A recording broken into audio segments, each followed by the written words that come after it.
오늘 본문은 우리 인간이 죄에 넘어졌다가 다시금 예수 그리스도의 은혜로 구원에 이르게 된 그 과정을 짤막하게 설명하고 있습니다.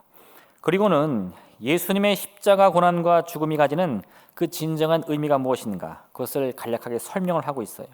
그래서 오늘은요, 다시금 우리가 이 신앙의 기초, 인간의 죄와 타락, 그리고 예수 그리스도의 십자가 은혜에 대해서 말씀을 나누고자 합니다. 이 말씀을 통해서 우리가 누리고 있는 이 하나님의 은혜, 그 은혜의 선물의 그 값진 의미를 찾는 복된 시간 되시기를 부탁드립니다. 가장 먼저는요, 오늘의 말씀처럼 이 죄로 타락한 우리의 삶을 우리가 되돌아봐야 됩니다. 이 타락이라는 것은요, 이런 의미예요. 처음에는 올바른 길에 있었는데 그 길을 벗어났다는 거예요. 이 타락이라는 것은 우리가 처음부터 이 창조될 때부터 죄와 허물로 가득한 존재다라는 것을 의미하는 게 아니라, 이 타락이라는 말 자체에는요, 우리는 본래 아름다운 존재, 하나님의 사랑받을 존재라는 의미가 담겨 있습니다. 근데 그 귀한 은혜를 잃어버린 거예요. 그 길을 벗어난 거예요. 하나님의 창조라는 것은요, 그 자체만 놓고 보면 그것은 완전하고 아름다운 것이었습니다. 그리고 우리도 그런 하나님의 완전하고 아름다운 뜻에 따라서 이 복받을 존재로, 또 이 기쁨과 행복이 넘치는 존재로 창조됐던 거예요.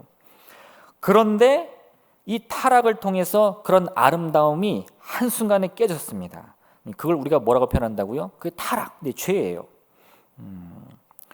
우리가 잘 알다시피 아담과 하와가 하나님이 먹지 말라고 말씀하신 그 선악과에 손을 대어서 그 열매를 따먹었기 때문입니다. 그 사건을 통해서 이제는 이 죄가 모습을 드러냈고, 아담과 하와는 하나님의 아름다운 창조 세계가 아니라 타락한 힘에 붙들리게 되는 겁니다. 이게 우리 이 이전 운명이었다는 거죠. 성경은요, 그 결과에 대해서 이런 말씀을 주시는데, 아담에게 이르시되 내가 내 아내의 말을 듣고 내가 내게 먹지 말라 한 나무의 열매를 먹었은즉 땅은 너로 말미암아 저주를 받고 너는 내 평생에 수고하여야 그 소산을 먹으리라.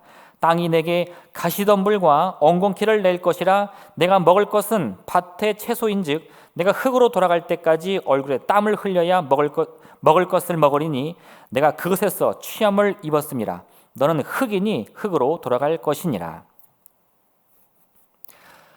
요 짧은 말씀에 우리 인생의 이 모든 희노애락이 다 들어 있습니다. 내가 왜 이렇게 땀 흘려 수고해야 하는가? 또 우리는 왜 태어나서 이 죽음을 맞이해야 되는가? 그 삶의 모든 연결고리가 다 들어있지 않습니까? 이 죄와 타락이 내 인생에 들어오므로 우리는 수고하여야 인생에서 먹을 수 있는 거예요. 저도 자식을 키워보니까 그 마음을 알겠더라고요. 우리 아이들 태어날 때는요, 아빠가 너를 사랑한다, 너밖에 없다, 건강하게만 자라다고 했는데 그 다 거짓말이에요. 건강하게만 크니까 얼마나 걱정이 많은지, 너 공부해야지, 너 수학해야지, 영어 해야지, 그림 그려야지, 피아노 쳐야지, 잔소리가 끊일 날이 없습니다. 그럼 제가 왜 그런 삶을 살아야 될까요? 우리 아이들도 평생에 수고하고 땀을 흘려야 먹고 산다는 걸 저도 알기 때문이에요. 그 삶을 살다 보니까요, 우리 아이들 건강하게만 살다가는 굶어 죽겠구나, 딱 그 생각이 들더라고요. 근데 그 말씀이 여기 다 들어있는 거예요. 근데 그 삶의 끝은 무엇입니까? 영광과 권세와 재물입니까? 아니요. 흙에서 왔으니까 흙으로 돌아간다는 거예요. 수고하고 땀을 흘려 먹고 살 걱정을 하다가 평생 사는데 결국은 어떻게 된다? 흙으로 돌아가더라. 그게 우리의 이 저주받은 인생이다, 그겁니다. 그게 왜 시작됐다고요? 우리가 타락했기 때문이에요. 본래의 길을 벗어났기 때문이에요. 하나님의 질서가 깨어졌기 때문입니다. 죄가 세상에 등장했기 때문입니다. 그러니까 여러분, 그 삶을 정상이라고 받아들여서는 안 돼요. 내가 수고하고 땀을 흘려서 온 노력을 해서 간신히 목구멍에 포도청 먹고 사는 인생이 참 인생 별거 없구나, 이렇게 살다 늙어 죽는구나, 그걸 진짜 인생이라고 오해하시면 안 된다는 겁니다. 그건 어떤 인생이에요? 이 본래의 길에서 벗어난 인생, 타락한 인생이에요. 성경은요, 죄가 하는 일은 오직 도둑질하고 죽이고 멸망시키는 일뿐이다 말하고 있습니다. 우리가 그 죄의 권세 아래서 아무리 땀 흘려 노력해봤자 우리가 얻는 건 뭐예요? 도둑질 당하고 멸망당하고 죽임당하는 것뿐이에요. 죄는 자신의 목적을 이루기 위해서 온 힘을 다하죠. 수단과 방법을 다 동원해서 우리를 유혹하고 넘어뜨립니다. 그렇기 때문에 우리가 인생을 살면 필연적으로 이 고난이라는 것이 안 찾아올래야 안 찾아올 수가 없는 거예요. 그 죄의 통치 아래서 이 죄라는 힘이 언제나 우리를 죽이려고 도둑질하려고 멸망시키려고 온 힘을 쓰다 보니까요. 일이 잘 되다가도 홀려 넘어지고 뭔가 응답을 받는 것 같다가도 고통이 찾아오고 이 인생의 고난이 멈추질 않는 겁니다. 그래서 우리는요, 이러한 삶의 이 모든 반복되는 고난, 또 내가 아무리 수고하고 노력하여도 이 평안이 찾아오지 않는 그 어려움들의 문제의 원인이 무엇인지를 정확히 알아야 돼요. 왜 그렇다고요? 네, 죄가 우리 이 삶에 찾아왔기 때문입니다. 죄의 끝이라는 것은 있을 수가 없어요. 우리가 멸망당하는 그날까지 이 죄는 평생 우리를 괴롭히는데 아담과 하와의 타락뿐만 아니라 이 아담과 하와가 창세기 3장에 나오는데 그럼 창세기 4장의 이야기는 무엇이냐? 뭔가 막 회복이 되고 뭔가 이 우리가 드라마 보듯이 막 일이 어긋난 일들이 풀리면서 이 권성징악이 이루어지는 게 아니고요. 그 다음 바로 등장하는 이야기가 이 가인과 아벨 이야기입니다. 아담과 하와가 에덴 동산에서 쫓겨나가지고 그래도 어떻게 삶을 잘 꾸렸어요. 아담이 온 힘을 다해 농사를 지었더니 그래도 입에 풀칠은 하게 되었습니다. 그리고 또 하나님의 자비와 긍휼 속에서 아들을 낳았어요. 그게 누굽니까? 가인과 아벨이죠. 그러면 이제 우리가 타락 속에서 죄의 이 권세 아래 있지만 그래도 삶을 살게 되었구나. 그렇지 않아요. 어떤 일이 벌어집니까? 가인과 아벨이 동시에 하나님께 제사를 드렸는데 하나님이 아벨의 제물을 받으시니까 그 가인이 또 분을 품고 미움을 품고 시기를 품고 동생을 미워해서 그 동생을 죽이는 거예요. 아담과 하와가 죄를 범하여 에덴 동산에서 쫓겨났듯이 이제는 그 가인이 동생을 죽임으로 이 가정에서 그나마 이루어지던 가정에서 쫓겨나서 유리하는 자가 됩니다. 이처럼 이 죄의 유혹이라는 것은 매번 반복해서 우리의 생각을 넘어뜨리는 거예요. 여러분 도미노라는 게임 혹시 아세요? 들어보셨나요? 도미노. 다들 잘 아시죠? 네, 이 자그마한 플라스틱 조각 같은 것을 일렬로 쫙 세워놓고요. 이쁘게 모양을 만들어 놓은 다음에 첫 번째 조각을 탁 넘어뜨리면 어떻게 돼요? 연속적으로 또르르르 넘어갑니다. 네.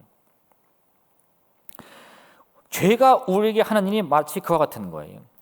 처음 죄가 우리에게 들어왔을 때 첫 번째 조각을 넘어뜨렸어요. 그럼 이제 어떤 일이 벌어지느냐? 자동적으로 그 뒤에 있는 우리 인생의 조각들이 그 죄의 권세 아래에서 하나하나 계속 넘어지는 겁니다. 멈추지 않아요. 모든 조각이 다 쓰러질 때까지 이 죄의 이 흐름은 멈추지 않습니다. 계속해서 넘어지는 거예요. 그리고 그 힘과 권세와 영향력을 점점 더 넓게 퍼뜨려가는 거죠. 이처럼 성경이 말씀하고 있는 죄의 특징 중 하나가 뭐냐? 영향력입니다. 영향력. 처음에는 이 작은 조각 하나가 시작했을지 모르겠지만요. 그게 점점 더 많은 조각들에게 영향을 주면서 우리 인생의 많은 문제들이 넘어지고 쓰러졌어요. 뭐 때문에? 이 아담과 하와의 그 죄의 시작 때문에. 그게 바로 죄의 무서움인 거죠. 그래서 우리는요, 이 죄의 영향력을 통해서 우리의 삶이 그 권세 아래 놓였기 때문에 우리가 어떻게 해서든 이 타락의 길을 바로 잡아야 한다는 믿음을 가지셔야 됩니다. 그 목표를 가지셔야 돼요. 그런 죄의 권세를 당연한 것으로 여기시지 마시고 내가 속히 이 죄의 권세에서 벗어나야 한다. 그 죄의 권세를 넘어뜨려야 한다. 그런 믿음의 꿈을 가지셔야 됩니다. 문제가 찾아왔을 때요, 그 문제는 우리의 주어진 운명이 아니에요. 그건 죄가 우리를 도둑질하고 죽이고 멸망시키기 위해서 내뻗는 이 유혹의 손길입니다. 거기에 현혹되지 마시고요. 그런 이 마음의 괴로움들, 이 쓰라림들을 적극적으로 넘어서기 위해서 노력하셔야 돼요. 할렐루야. 할렐루야. 네, 제가 도미노 말씀드렸죠. 그렇지 않으면요, 그 쓰러지는 조각들을 가만히 보면서 아이고 어떡해, 아이고 어떡해, 할렐루야. 그렇게만 하고 가만히 보고 있는 거예요. 계속 넘어지는데, 네, 팔은 동동 구르죠. 아이고 이거 어떡하지, 이거 어떡하지. 네, 그러면 안 된다는 거예요. 어떻게 해요? 무슨 수를 써서라도 그 죄의 영향력의 그 흐름을 끊어야 됩니다. 근데 여러분 한 가지 꼭 기억하셔야 할 것이 있는데요. 이 죄의 영향이라는 것은 꼭 사람을 통해서만 오지 않아요. 우리 주변에 있는 그 무엇을 다 이용해서라도 우리에게 다가올 수 있습니다. 내가 사랑하는 사람을 도구로 쓸 수도 있고요. 때로는 내 생각이나 내 마음도 죄의 도구가 될 수 있어요. 한 번은 이 이스라엘에 깊은 가뭄이 들었는데 하나님이 그 당시에 이스라엘에 있던 선지자 엘리야에게 한 과부를 찾아가라고 말씀합니다. 그 과부의 집을 찾아가 보니까요, 이 과부가 자기 어린 자녀와 함께 나뭇가지를 줍고 있었어요. 엘리야가 말을 겁니다. 나에게 물을 좀 주시오. 그리고 떡도 좀 가져다 주시오. 그랬더니 나뭇가지를 줍던 그 여인이요, 엘리야를 쓱 쳐다보더니 이렇게 말하는 거예요. 사실 저는 이 깊은 가뭄 속에 이제는 남은 것이 아무것도 없습니다. 기름 조금하고 통에 가루 조금이 남았길래 나뭇가지 주워다가 그걸로 떡을 구워 먹고 아들과 함께 죽을 참이었습니다. 이렇게 말하는 거예요. 그랬더니 엘리야가 그 말을 듣고는요, 눈썹 하나 깜짝하지 않고 말하는 거예요. 그래요? 그거 하기 전에 그 남은 떡으로, 그 남은 가루로 떡 만들어서 나를 좀 먼저 주시오. 네. 이거 정말 내 앞에서 말했다가는 그냥 저 눈치도 없는 걸 할 텐데, 신기하게 엘리야는 그 말했는데 이 여인이 그 당당함에 기가 질렸는지 그대로 순종하는 거예요. 그 마지막 가루로 떡을 구워가지고 먹고 죽는 게 아니라 그 엘리야에게 갖다 줍니다. 그랬더니 그 다음부터 과부의 집에 있던 기름병의 기름과 이 통 속의 가루가 마르지 않는 거죠. 그 기적을 체험했어요. 근데 이야기가 거기서 끝나지 않습니다. 얼마 시간이 흐르지 않았는데요, 그 과부의 아들이 그 엘리야가 찾아옴으로써 베푸신 하나님의 기적으로 말미암아 이제 먹고 마시는 걱정은 사라졌는데 병에 걸려 죽는 거예요. 이제 내게 하나님의 응답이 임하고 은혜가 임했다, 막 할렐루야가 나올 참이었는데 그 이 목구멍에 이 고백이 나올 그 순간에 어떻게 돼요? 아들이 병에 걸려 죽는 거예요. 그러니 그 여인이 얼마나 고통에 사무치겠습니까? 엘리야를 찾아갔어요. 왜 나를 찾아와서 나를 괴롭게 합니까? 당신이 나를 찾아와서 내 죄가 생각이 났습니다. 그래서 내 아들이 죽었습니다. 원망을 다 하는 거예요. 이게 무슨 뜻이냐? 이 여인이 보기에요, 자기 아들이 죽은 것은 이 하나님의 선지자가 나를 찾아왔기 때문이에요. 그 거룩하신 하나님의 선지자가 나를 찾아오니까 갑자기 내가 어둠 속에 숨었다가 하나님이 빛이 비추면서 죄가 다 드러나가지고 그 죄가 드러남으로 징벌받아서 아들이 죽었다는 겁니다. 무슨 말이에요 이게 도대체? 제가 말하고도 잘 이해 못하겠네.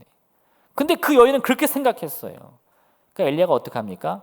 죽은 아들을 안고 다락으로 올라가서 하나님께 기도하는 거예요. 그 아들의 생명을 다시 살려냅니다. 근데 우리는요, 이 이야기의 과부를 잘 살펴봐야 돼요. 하나님의 기적을 받습니다. 정말 기적같이 먹고 죽으려고 했던 그 순간에 하나님의 은혜가 임해가지고요, 그 고비를 넘길 수 있게 되었어요.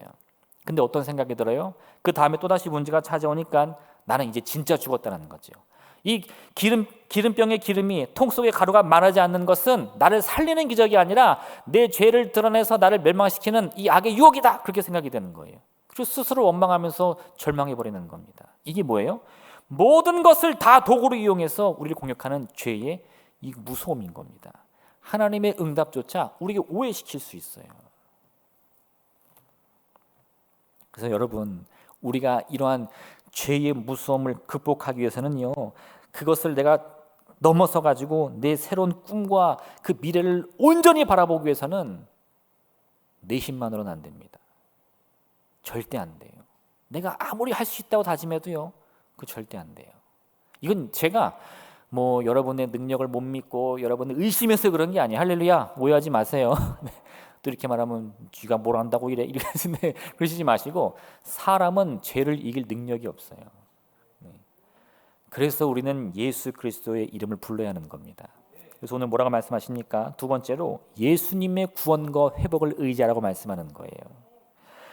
이런 절망적인 상황에 처해 있기 때문에 우리는 더욱더 예수님을 나의 구세주로 모셔야만 합니다. 예수님의 십자가 사건을 우리 마음에 받아들이고 이 죄의 영향을 단번에 끊어버려야 되는 거예요. 예수님의 구원이란 구체적으로 무엇일까요? 네. 쉬운 예로 들면 아까 제가 말씀드린 그 도미노, 다시 한번 생각해 보세요. 죄가 우리의 첫 번째 이 조각을 넘어뜨렸어요. 그것 때문에 우리의 이 아름다운 기쁨, 행복, 소망, 꿈, 가정이 차례로 넘어지기 시작합니다. 나다 넘어지는 거예요. 그럼 그때 그 죄의 흐름을 막을 수 있는 가장 좋은 방법은 뭐죠? 도미노 해보신 분들은 너무 잘 알아요. 뭐냐면 중간에 있는 그 넘어지기 직전에 이 조각을 쏙 빼내면 돼요. 그러면 그 다음에는 이 연결고리가 끊어져 가지고 앞에 조각이 넘어져도 뒤에 있는 조각은 더 이상 넘어지지 않습니다. 중간에 텀이 생겨 가지고 이 가운데 조각을 뽑아내면 넘어지던 것이 그만 멈춰버려요. 뒤에 건 무사합니다. 예수님의 구원이란 바로 그래요. 우리의 모든 삶을 연속으로 무너뜨리던 그 죄의 영향력을 순식간에 끊어버리는 거예요. 성경의 말씀은요, 우리가 죄에서 패배하는 것이 우리의 운명이라고 말하고 있지 않아요. 오히려 우리가 죄의 권세를 정복할 것이다, 죄를 다스릴 것이다, 이렇게 말씀하고 있습니다. 로마서 6장 12절에서 14절 말씀을 보면, 그러므로 너희는 죄가 너희 죽을 몸을 지배하지 못하게 하여 몸의 사욕에 순종하지 말고, 또한 너희 지체를 불의의 무기로 죄에게 내어주지 말고 오직 너희 자신을 죽은 자 가운데서 다시 살아난 자 같이 하나님께 드리며 너희 지체를 의의 무기로 하나님께 드리라. 죄가 너희를 주장하지 못하리니 이는 너희가 법 아래에 있지 아니하고 은혜 아래에 있음이라 말씀하고 있습니다. 예수님이 우리에게 은혜를 베푸신 순간 우리가 언제든요, 예수님을 구세주로 영접하면 이 하나의 조각에 쏙 빠지듯이 그 죄의 흐름이 멈춘다는 거예요. 그게 실제로는 우리에게 주어진 진짜 운명입니다. 지금은 내가 보는 온 이 환경이나 내 인생이요, 이 넘어지는 조각처럼 계속해서 문제가 커지는 것 같고 어떻게 외쳐보지만 해결책이 없는 것처럼 보이지만요, 그건 죄가 우리의 눈을 가로막았기 때문이에요. 믿음으로 바라볼 때 우리는 그 죄를 넘어설 방법이 분명히 있습니다. 그게 예수님을 구세주로 고백한다라는 하나의 신앙 고백이라는 거예요. 우리가 예수님을 믿고 의지할 때요, 내 마음속에는 그와 같은 이 죄에 대한 이 죄를 넘어서는 꿈, 그 소망이 생기게 되는데 그걸 바라보실 수 있어야 된다는 거예요. 춘향전 많이 들어보셨죠? 네.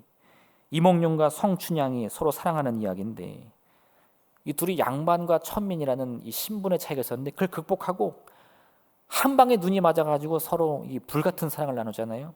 근데 또 문제가 찾아옵니다.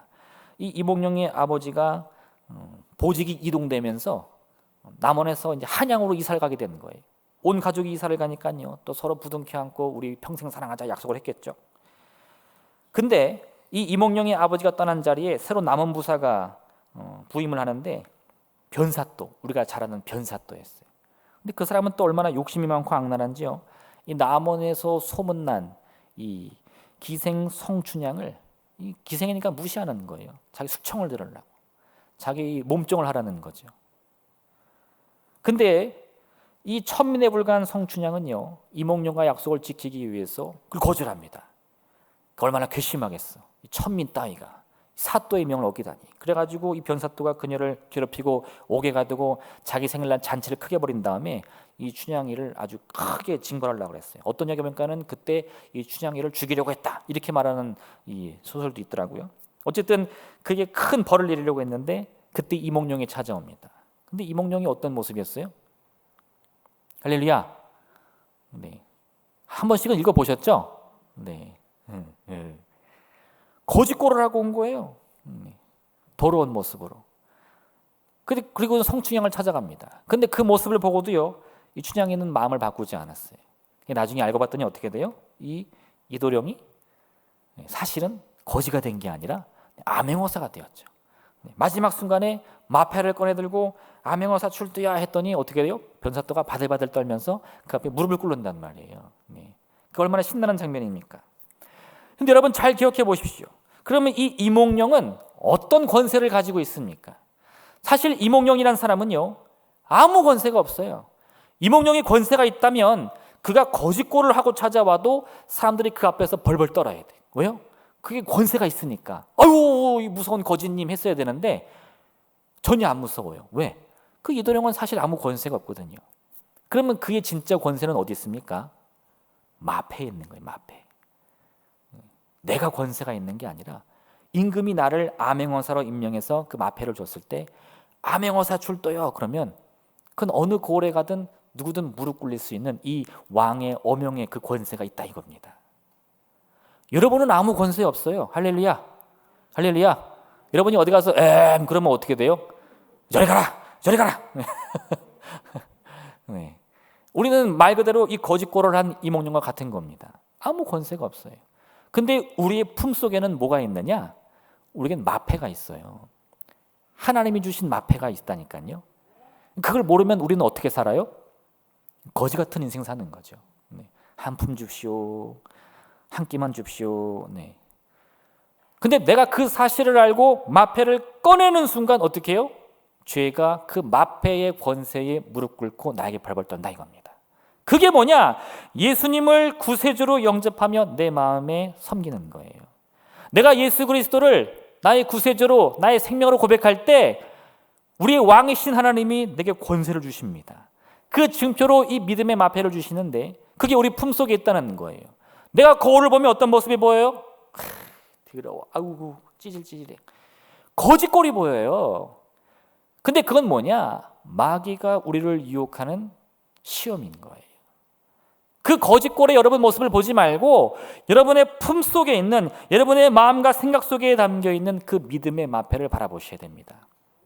즉시 그걸 꺼내서 암행어사 출도요 외쳐야지. 안 그러면 어떻게 해요? 나도 죽고 춘향이도 죽고.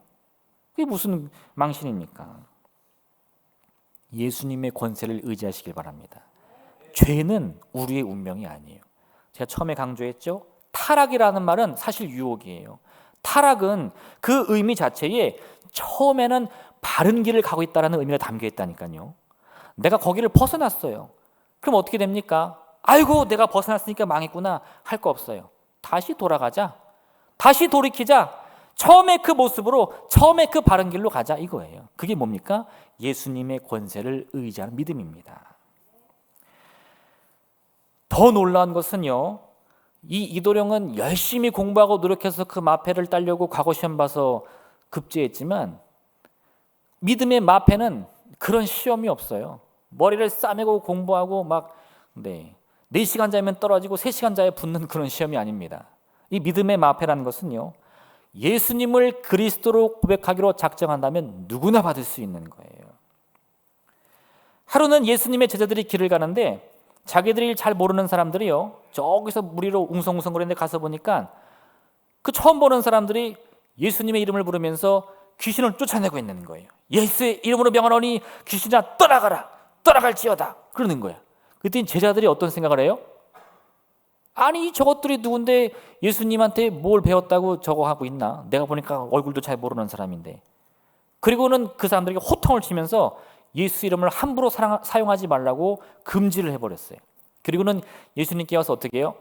예수님 제가 자랑할 것이 하나 있는데 누가 예수님의 이름을 함부로 사용하길래 제가 그 입을 꽉 막아버렸습니다. 할렐루야. 네. 예수님 뭐라 그래요? 오히려 제자들을 혼내시는 거예요. 이렇게 말씀하십니다. 금하지 말라.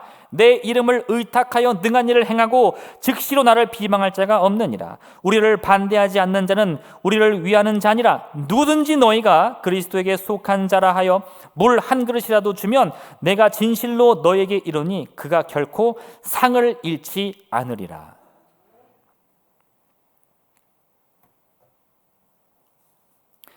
죄의 권세를 다스릴 수 있는 사람은 누굽니까? 여러분 예수를 믿는 사람이라면 누구나 할 수 있는 거예요. 아니 그 예수 믿은 지 얼마 됐다고 그런 말 하는 거야. 할렐루야. 아무 소용없어요. 정작 중요한 것은요.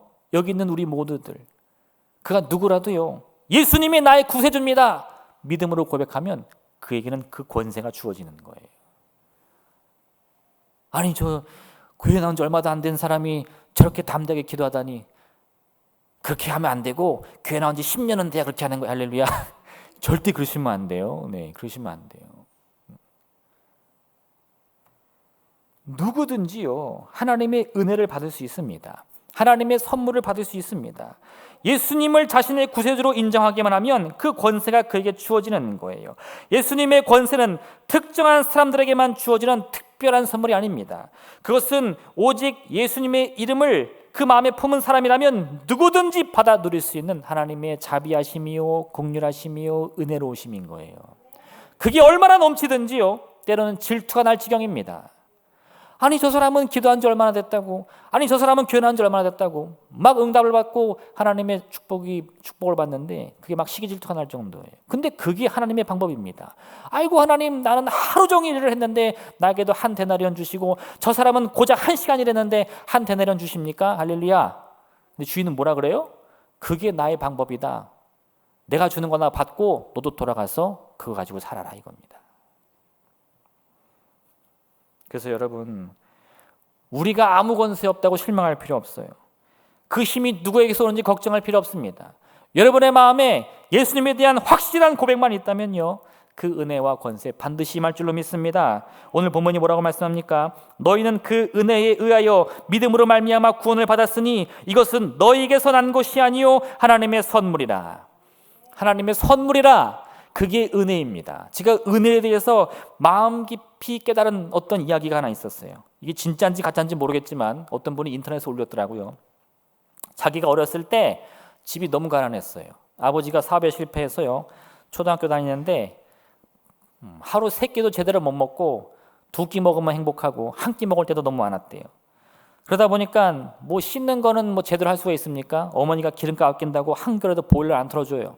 참으로 씻는 게 싫으니까 매일 고양이 세수하다가 학교 갔더니 친구들이 더럽고 냄새난다고 싫어하는 거예요. 한 번은 이제 짝꿍을 바꾸는 시간이 돼가지고 자리를 다 바꿨는데 자기 짝꿍이 된 여자아이가 탁 보더니 그 자리에서 엎어져가지고 우는 거예요. 선생님, 얘는 더럽고 냄새나서 싫어요. 막 펑펑 우는 거야. 거의 충격을 받았어요. 상처를 받아가지고 집으로 뛰쳐갔습니다. 그리고는 찬물이든 뭐든 너무 자존심 상하니까 그 찬물을 받아놓고 목욕을 3번이나 했대요. 그리고는 감기에 홀딱 걸려가지고 3일간 집에서 쉬었습니다. 그렇게 마음의 상처를 안고 중학교 졸업하고 고등학교 졸업했는데 다행히 부모님이 열심히 노력한 덕분에 가정 형편이 좀씩 나아졌대요.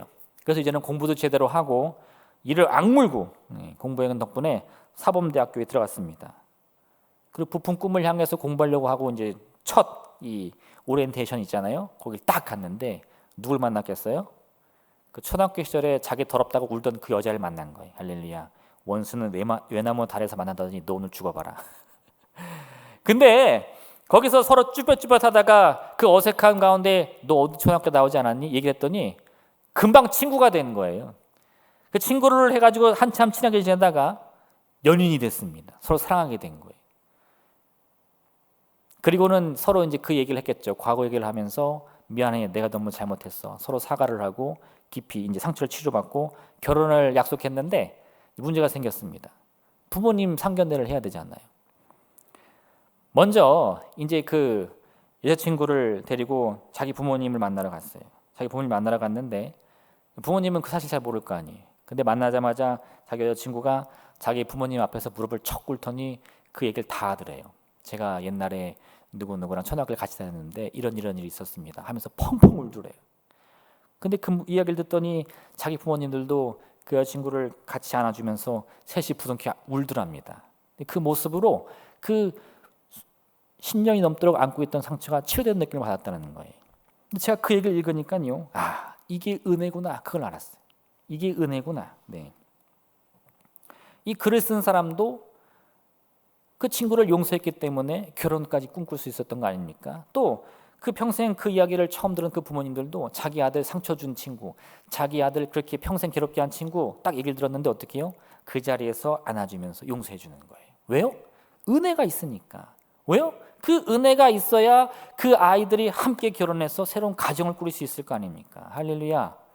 그래서 은혜가 있어야 미래에 소망이 있는 거예요. 거기서 그 엄마가 너 인연 네가 그랬니? 내 아들 상처 줬니? 하면 어떻게 돼요? 그거 다 깨지는 거예요. 도미노 넘어지듯이 또다시 이 악몽이 시작되는 겁니다. 또르르르르. 네. 이제 여러분 오늘 밤에 잘 때 그 소리 들릴 거예요. 또르르르르. 그럼 즉시 회개하십시오. 할렐루야. 네. 그 고리를 끄는 것이 무엇이라고요? 은혜였던 겁니다. 여러분, 하나님의 은혜가 우리에게 임했기 때문에 그 조각 하나 빠지듯이 우리의 그 저주받은 운명이 끊어진 거예요. 지금도 내 귀 속에서는 그 죄의 넘어짐의 소리가 또르륵 들리겠지만 그 환상입니다. 그 유혹이에요. 넘어가시면 안 됩니다. 예수님께서 보혈로 우리의 죄와 험을 다 덮어주셨어요. 이제 우리가 꿈꿔야 될 것은 하나님의 은혜를 덧입어 미래를 바라봐야 됩니다. 새로움을 바라봐야 돼요. 앞으로 내게 주어질 그 운명을 바라보신 여러분 되시길 부탁드립니다. 마지막 세 번째, 여러분, 그 귀한 구원의 은혜를 여러분의 마음에 품고 살아가시길 부탁드립니다. 이게 무슨 뜻이냐? 이제 우리는요, 그 죄에 대한 고민으로 살아갈 필요가 없어요. 하나님의 은혜 가운데 그 죄의 고리는 끊어졌습니다. 예수 그리스도의 권세로 새 삶을 바라볼 수 있는 힘을 얻었어요. 그럼 이제 그걸 사용해야죠. 어떻게 해요? 나는 그 은혜를 가지고 어떤 삶을 살 것인가, 그걸 고민하셔야 돼요.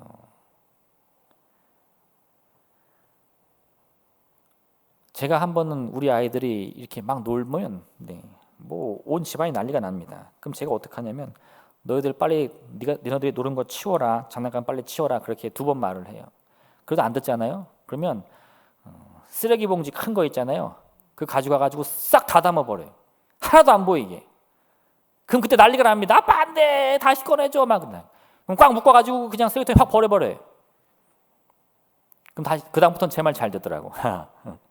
근데 그러면요, 아이들이요, 제가 없을 때 몰래 그 쓰레기 봉지를 또 끄집어내. 다시 풀러. 거기 있는 쓰레기를 다 끄집어내. 근데 여러분, 우리가요, 하나님의 은혜를 내 마음에 담지 못하면 그 짓하고 있는 거예요.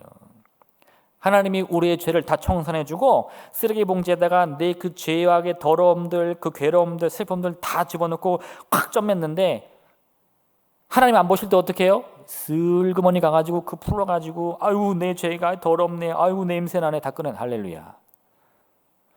그런 삶을 살지 마시고 이제는 그거 꾹 묶어서 갖다 버리시고 하나님이 주시는 새 삶을 사시길 부탁드립니다.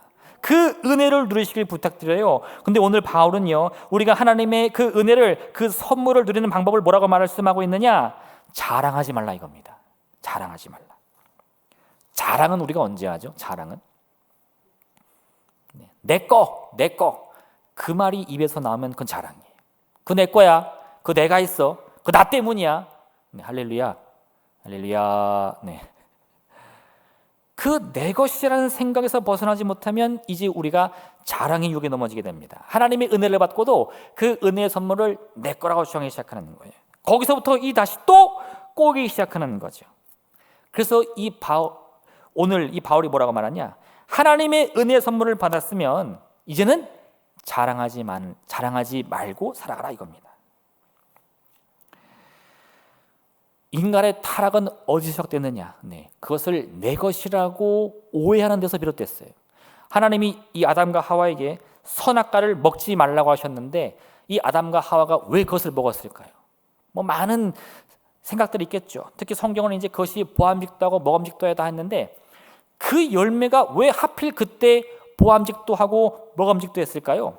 바로 그 순간에 그 열매가 내가 손대도 될 것처럼, 마치 내 것처럼 느껴졌기 때문입니다. 남의 물건 훔칠 때요, 저건 남의 건데 하고 훔치는 사람은 없어요. 남의 물건이 꼭 내 것처럼 보여서 훔치는 거예요. 이거 괜찮은데? 아담과 하와가 이 내 것이라는 그 생각을 버리지 못해서 이 뱀의 유혹에 넘어져서 그것을 자기 것으로 삼았기 때문에 죄가 시작되는 거예요. 선지자 사무엘이요, 이스라엘을 다스릴 때 백성들이 그에게 달려와서 자기들도 왕을 세워달라고 요구합니다. 그때 이 사무엘이 왕을 세워줬을 때 이스라엘에 일어날 부작용들을 아주 긴 말씀으로 말하는데, 핵심만 요약하면 이런 거예요. 그 왕이 너희의 아들들을 데려갈 것이다, 너희의 딸들을 데려갈 것이다, 너희의 밭을 빼앗을 것이다, 너희의 소산을 빼앗을 것이다. 다 이런 말이에요. 무슨 말입니까? 한마디로 요약하면 그 왕이 너희를 다스릴 것이다, 너희를 자기 것으로 만들 것이다, 이거였어요. 그게 언제 나타나느냐? 다윗이요, 흠모하는 연이 생깁니다. 알아보니까 그녀가 이미 남편이 있어요. 근데 다윗이 거기서 포기하지 않아요. 왜요? 그녀는 자기 거거든요. 그래서 그 남편을 치열한 전쟁터에 홀로 보내서 죽게 만들고 장례를 마치자마자 그 여인을 자기 궁으로 데리고 와서 자기 거로 삼습니다. 그리고 다윗은 뭐라고 생각해요? 아무 생각이 없어요. 왜? 처음부터 그 여자는 자기 거였으니까. 그 여자의 남편도 자기 거예요.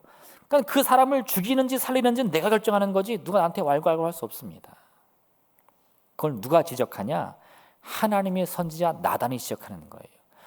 다윗의 이 신하들이요, 몇몇 사람들은 그런 다윗의 행태를 다 알고 있었어요. 특히 그의 군대 장관은 다윗이 편지를 보내서 그를 죽이라는 명령을 직접 받았습니다. 근데 아무 소리 못해요. 입을 꾹 닫습니다. 왜요? 그 왕의 권세 앞에 아니 왕이 하고자 하는데 누가 막겠습니까? 말하는 거예요. 나단은 아니에요. 하나님의 말씀을 받는 나단은요, 왕인 다윗 앞에 나아가서 그의 죄가 무엇인지를 지적합니다.